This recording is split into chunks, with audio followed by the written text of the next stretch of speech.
if my family lost faith in me, how could I have faith in my family? So if my family lost faith in me and I had to find faith and belief in the law that redeemed me, then why would I now not teach my family about what helped me when they lost faith in me?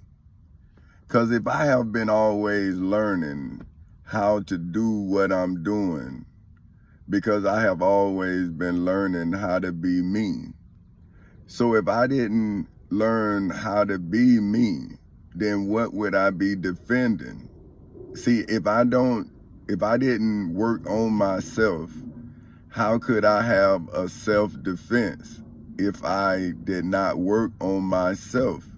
See what I'm saying? See, you know, the funny thing about this is if you are in a physical altercation, then they would say that you use self-defense in stopping this aggressor from attacking you.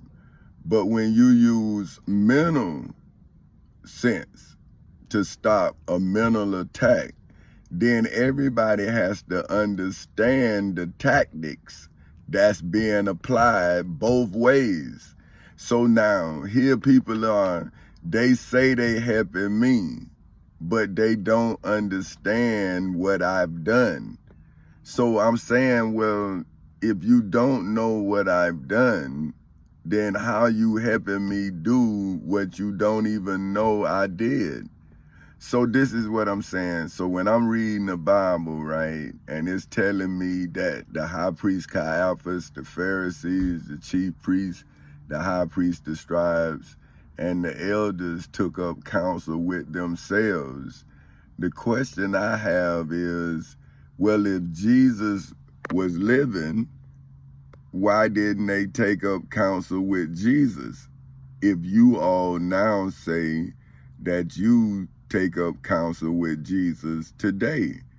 So wouldn't it only make sense that if Jesus was the God that they worshiped, then Jesus should have been in the council? And then when you say, well, Jesus had to die, then if Jesus was with the high priest Caiaphas and the Pharisees and the chief priests and the high priests and the scribes and the elders, and they all took up counsel together and Jesus was present, then that would make sense. But if Jesus was praying to his Father and the high priest Caiaphas and Pharisees, the chief priests, the high priests, the scribes, and the elders was taking up counsel with themselves, then would that not show you that in that kind of counsel, the person who they are speaking of is not represented? Jesus was not represented in the council of the church, of the temple of his time. Just like you all are not, like my family and friends, are not taking in consideration all of the stuff that I did to overcome all of the things that was being done to me unbeknownst to them.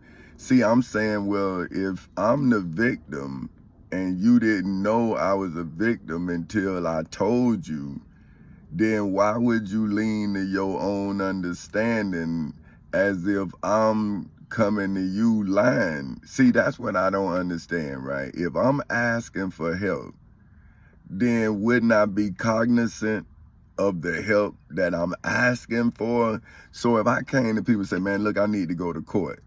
Right now, I just showed y'all a video on February 28th when the Kissimmee police put me out of a apartment.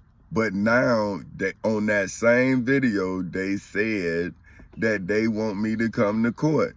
So now, I'm saying to my family and friends, I'm saying, well, haven't I been telling y'all that I wanted to get them in court, and y'all been telling me I'm crazy? Now, you just seen the Osceola chef say that they now to put me in court. So I'm saying to my family and friends, I'm saying, well, hell, if I've been telling you for 15 and a half years, I want to get them in court. How then now 15 years later, they taking me to court? And then they saying that all of the evidence that I got on them in court, they say is not admissible. So I'm saying, well, you're going to take me to court and you're going to say that all of the evidence that I got against you in court, you're not going to let me use that evidence. See, but so I'm saying, well, what am I going to court for? You to hide the crime that you've been continually committing against me for 15 and a half years in the shadow of the understanding of my people? See, now I'm saying to my people, now do you not see the iniquity in your understanding of me? See, you don't see that you have a gross injustice against me because you refuse to see what you have done to me.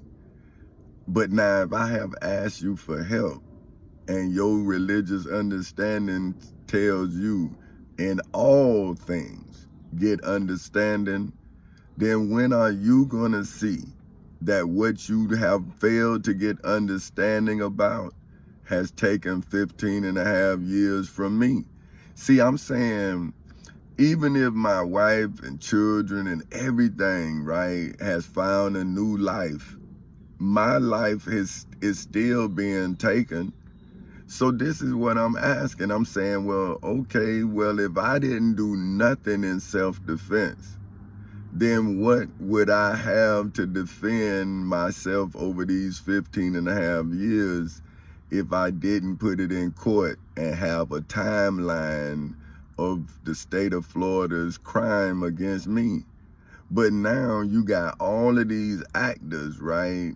And they're sitting here fabricating real life.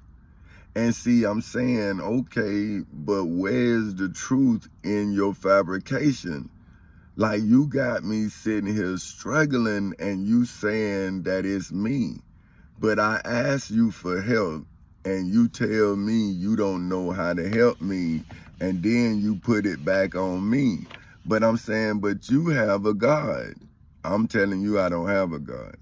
So if I come to a godly person, but the godly person then helps the devil because they don't want to understand what, and the Bible says in all things get understanding, then why would I come to a person and I have a problem that they can't understand, but yet they can tell me by the God that they have never seen before?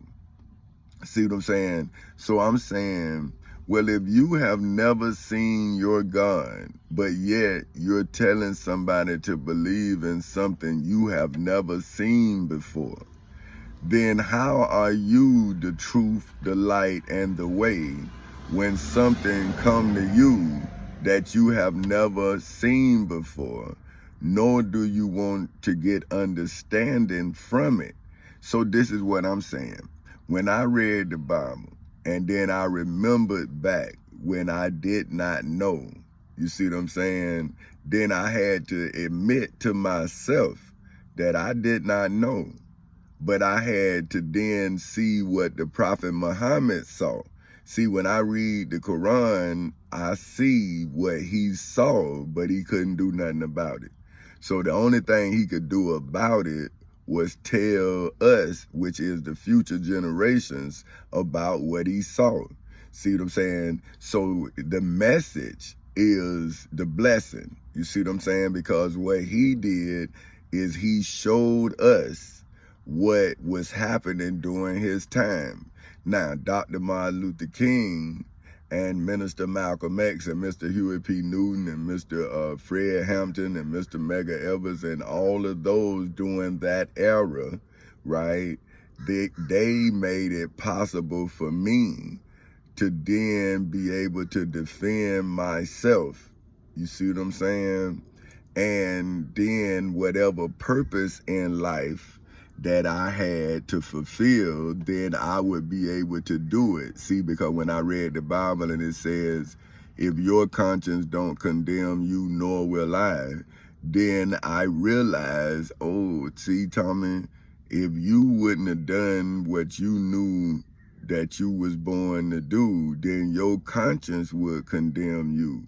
See, but because I'm driving around in a 2021 Corvette, and I'm also driving around.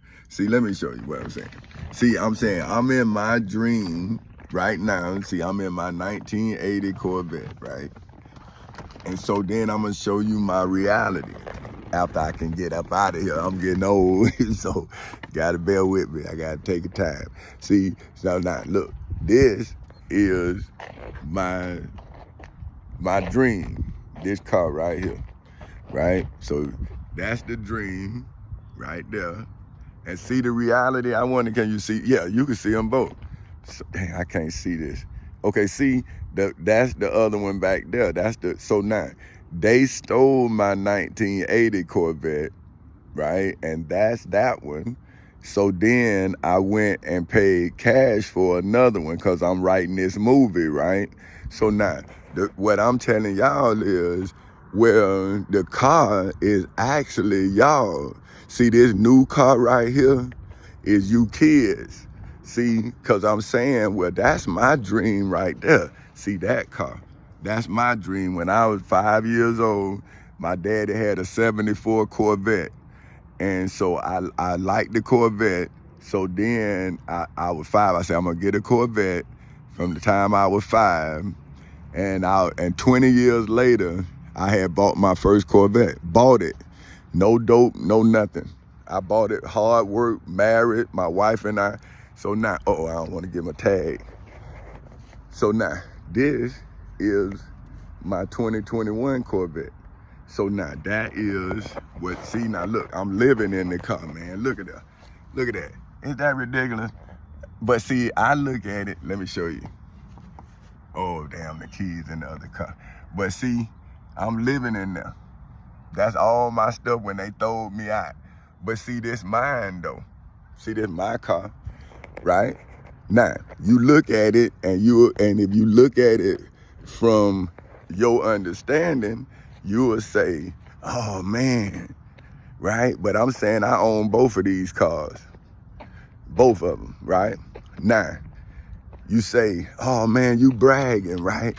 But what I'm saying is, if you writing a movie that the devil has redirected your life, then why wouldn't I be the truth, the light, and the way, right? And I'm showing you how I could have been selfish.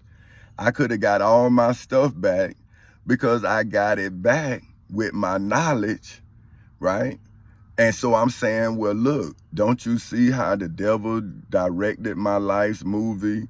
Then I took back control of my life's direction, and I'm sitting in my dream again. But see, now my family, friends, everybody's sabotaging me. So now I see what Dr. Martin Luther King saw.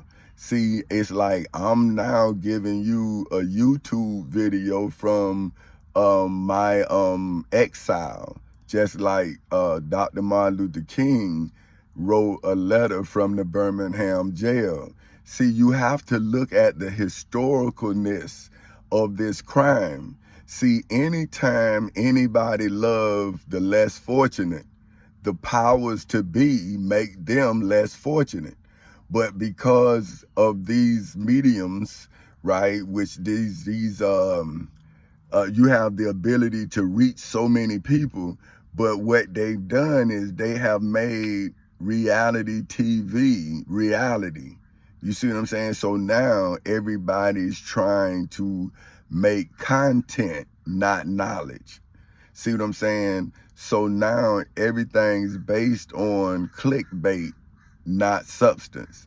So when you're trying to actually do what I'm doing, you have no serious media, right? Because it's a lot of satire, right? But one thing that I can say is, as long as I put it in the universe, then it can be taken from the universe. So see, if I did not plant my knowledge in the soil of history, then history's soil couldn't produce my knowledge historically, because see, people would be telling of me through their understanding of them. See, this is what y'all not understanding. The people who telling y'all about me is telling you about themselves. They not telling you about me. They telling you about them.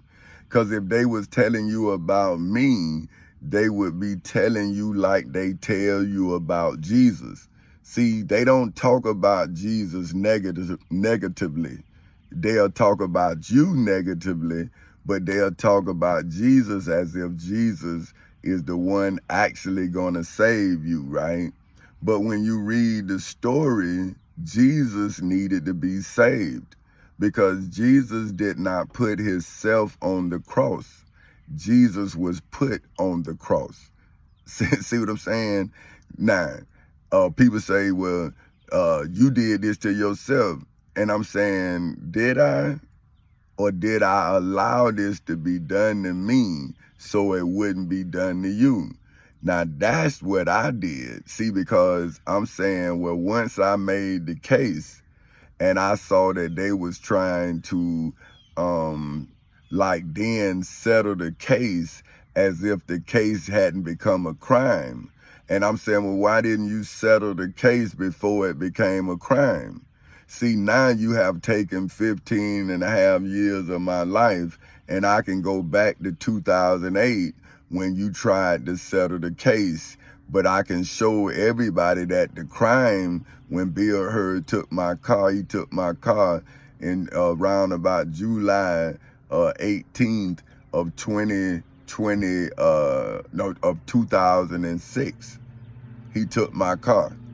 And I didn't get a lawyer until June of that year. And then the lawyer stayed with me all of 2007 and then got off the case April of 2008. He had already had $2,000 of my money, and he never did the case. Never. So now I then won the case myself. So now, if I won the case myself with the life that I made, then how is that lawyer adequate counsel? If I, as the plaintiff and the buyer and the purchaser of his legal knowledge and the legal knowledge of his law firm, had to then emancipate myself so I could then show you the case of my emancipation, so that if you ever got in the situation I'm in, you would then have a template to follow. See, in legal genre, right, an example is a template. See what I'm saying? It's like a guideline. See, so if you don't make a case against the state, then the state only make cases against citizens. So if citizens don't learn how to defend their rights, then they'll continue to lose their rights because they don't know how to defend their rights.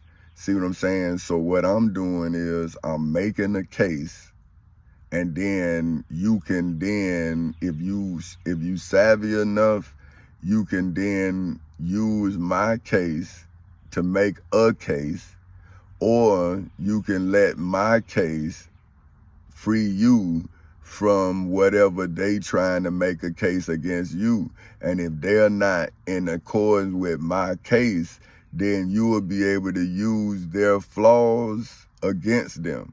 But see, if I did not reveal their flaws, how could you capitalize on their mistake? So see, I had to allow their flaws to be revealed as mistakes, and then catch them in their flaws and make them pay for their mistakes. Because what they was trying to do was get me to make a mistake because they saw that I had no flaws. So see, if you're not in a position, you can't take advantage of the position you're not in. See what I'm saying? So since I saw that my people were out of position because they didn't get the opportunity that I had, because they didn't, for one, a lot of them didn't go the route I went. And then the ones that went the educational route was indebted through the education that they got. So they couldn't really start businesses because they were so in debt by the education that they had to work off the debt. See, so I'm looking, I'm like, oh man, I see. See, you can file bankruptcy to strip every debt except student loan debt. So I'm like, oh man, I see what they doing. See, my daughter and my son, they wasn't gonna have student loan debt. My wife didn't have student loan debt because she had the Pell Grant. So now I'm like, okay, Tommy, now you gotta figure out how to get around this crime right here. So that's when I'm saying, wait a minute, that's what they call a sham pleading. See, because what you're doing is you're saying that this knowledge has value, but only when you is selling it. But you're saying that when the person received the knowledge, that then it's not valuable, therefore it's a scam. See what I'm saying? Because if you go buy a car or you buy a house, the house and the car don't have no equity, right? But it has value. It don't have equity, which means it's not worth more than you bought it for, but it's worth something. You see what I'm saying?